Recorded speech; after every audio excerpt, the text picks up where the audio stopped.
নোয়াখালী বিভাগ চাই এই দাবি কি বাড়াবাড়ি নাকি আসলে যৌক্তিক? নোয়াখালীবাসীর দাবি বিভাগ হওয়ার মতো সব যোগ্যতাই তাদের আছে। কিভাবে?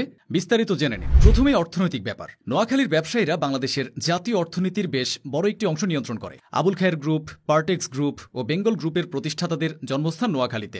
নোয়াখালী হল বাংলাদেশের সবচেয়ে ধনী জেলা। নোয়াখালীকে বাংলাদেশের দুবাই বললেও ভুল হবে না। কৃষি খাত এবং রেমিটেন্স প্রেরণ এই দুইটি খাতের মাধ্যমে মূলত নোয়াখালীর অর্থনীতি দিন দিন ফুলে ফেঁপে উঠছে। কৃষি খাত নোয়াখালীর আঞ্চলিক জিডিপিতে প্রায় 40% অবদান রাখে। কর্মসংস্থানের সন্ধানে নোয়াখালীর বিপুল সংখ্যক মানুষ মধ্যপ্রাচ্যে, ইউরোপ ও অন্যান্য দেশে অভিবাসী হচ্ছেন। বিদেশে কর্মরত নোয়াখালীবাসীর পাঠানো রেমিটেন্স বাংলাদেশের অর্থনীতিতে ফুয়েল হিসেবে কাজ করছে। ভৌগোলিক ব্যাপারের কথা মাথায় রেখেও নোয়াখালীকে বিভাগ করা যায়। নোয়াখালী বাংলাদেশের দক্ষিণ পূর্ব উপকূলের কেন্দ্রস্থল। এটি চট্টগ্রাম বিভাগের পশ্চিম প্রান্তে আর চাঁদপুর, ফেনী, লক্ষ্মীপুরের সঙ্গে সরাসরি যুক্ত। এর অবস্থানটা এমন যে দক্ষিণে বঙ্গোপসাগর মানে সমুদ্র বন্দরের সম্ভাবনা, উত্তরে মেঘনা নদী, পূর্বে ফেনী মানে চট্টগ্রামের সীমান্ত, পশ্চিমে চাঁদপুর, লক্ষ্মীপুর। এত বিস্তৃত যোগাযোগ ব্যবস্থা আর অর্থনৈতিক গুরুত্ব থাকা সত্ত্বেও প্রশাসনিক কেন্দ্র চট্টগ্রামে হওয়ায় অনেক দাপ্তরিক কাজ দূর থেকে করতে হয়। তাই আলাদা বিভাগ হলে প্রশাসনিক কার্যক্রম আরও কার্যকর হবে। এদিকে চট্টগ্রামে থাকা বিভাগ এখন অতিরিক্ত বড়। চট্টগ্রাম, কক্সবাজার, ব্রাহ্মণবাড়িয়া, ফেনী, চাঁদপুর, লক্ষ্মীপুর, নোয়াখালী, বান্দরবান, খাগড়াছড়ি, রাঙামাটি সব মিলিয়ে এক বিশাল প্রশাসনিক বোঝা। তাই আঞ্চলিক ভারসাম্য রক্ষায় নোয়াখালীকে বিভাগ করা যেতে পারে। এবার আসা যাক শিক্ষার ব্যাপারে। নোয়াখালীতে রয়েছে নোয়াখালী বিজ্ঞান ও প্রযুক্তি বিশ্ববিদ্যালয়, যা পুরো দক্ষিণ পূর্বাঞ্চলের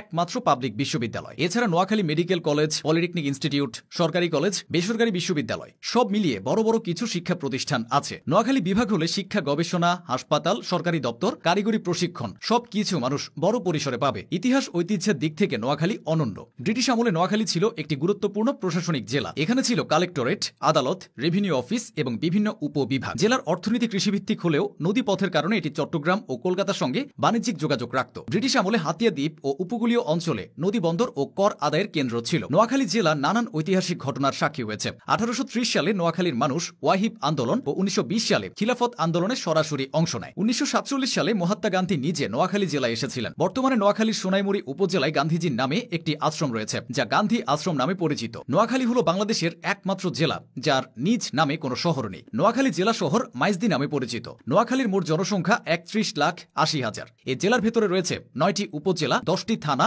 8টি পৌরসভা, 93টি ইউনিয়ন ও 967টি গ্রাম। নোয়াখালী জেলার সাক্ষরতার হার 69.50%। এই জেলায় একটি করে বিজ্ঞান ও প্রযুক্তি বিশ্ববিদ্যালয়, সরকারি মেডিকেল কলেজ ও টেক্সটাইল ইঞ্জিনিয়ারিং কলেজ রয়েছে। এছাড়া এই জেলায় 1243টি প্রাথমিক বিদ্যালয়, 289টি মাধ্যমিক বিদ্যালয় ও 35টি কলেজ রয়েছে। শিক্ষার পাশাপাশি অর্থনৈতিকভাবেও নোয়াখালী শক্ত অবস্থানে আছে। নোয়াখালীর অর্থনীতি মূলত কৃষি নির্ভর। এখানকার 80% মানুষ কৃষি পেশার সঙ্গে যুক্ত। তাই আঞ্চলিক জিডিপির প্রায় 40% আসে কৃষিখাত থেকে। দেশের অনেক বড় বড় রাজনৈতিক ব্যক্তিত্বের জন্ম হয়েছে নোয়াখালীতে। তাছাড়া বড় বড় লেখক, অভিনেতা ও খেতাবপ্রাপ্ত মুক্তিযোদ্ধাদের অনেকেই নোয়াখালীর সন্তান। বাংলাদেশের মহান মুক্তিযুদ্ধেও এই জনপদের বাসিন্দারা ভূমিকা রেখেছে। 1971 সালের 22 এপ্রিল পাকিস্তান বাহিনী প্রথমে নোয়াখালী সদর উপজেলায় প্রবেশ করে। এরপর 1971 সালের 7 ডিসেম্বর নোয়াখালী জেলা স্বাধীন হয়। ইতিহাস, ঐতিহ্য ও আধুনিকতায় নোয়াখালী পিছিয়ে নেই। তাই তাদের জেলা থেকে বিভাগ করার দাবির যৌক্তিকতা আছে বলে বিশিষ্টজনরা মনে করেন।